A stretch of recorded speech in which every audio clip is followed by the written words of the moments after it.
6:09 now on the morning show. 14 above in Davenport feels like 1 below. Some snow creeping into the area in the Quad Cities. 10 above in Iowa City feels like 5 below. And in Cedar Rapids, 7 above zero feels like 13 below zero. Welcoming to the morning show.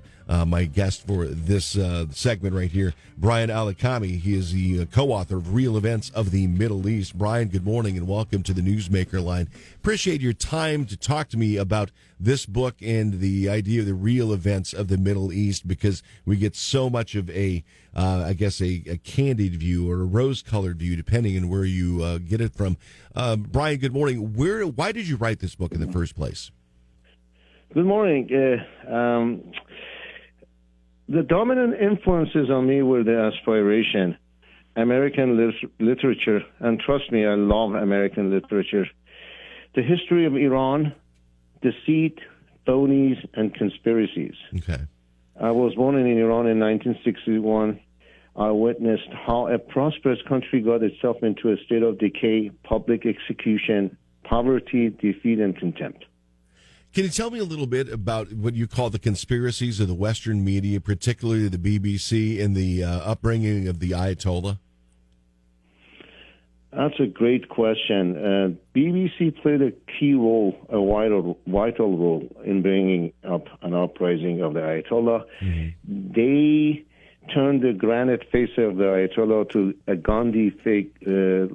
Gandhi-like figure. Right. And it was because they were upset about the quadrupling of the oil prices by the Shah in 1974, like 4 years earlier. Mm-hmm. It crippled their economy. Right, it did, and it's really amazing the way that what happened with the Islamic Republic coming in and just the way that it took over. You could see as sort of a tidal wave, almost like the curtain being pulled across the country. How does that make you feel looking back? Because you're a student of history. Absolutely. I wanted everyone to know how the codes of honor in Iran disappeared. The country transitioned from its literacy corps during the Shah to stoning women to death. I am hoping that 1,000 years from now, the human race will know that the Islamic Revolution in Iran replaced the truth with deceit. Elegance was exchanged for clumsiness. Contention overrode harmony. The world declined deeply and wrote its darkest pages in history. Is this, by the way, Brian Alikhani is my guest here, the co-author of the book, The Real Events of the Middle East.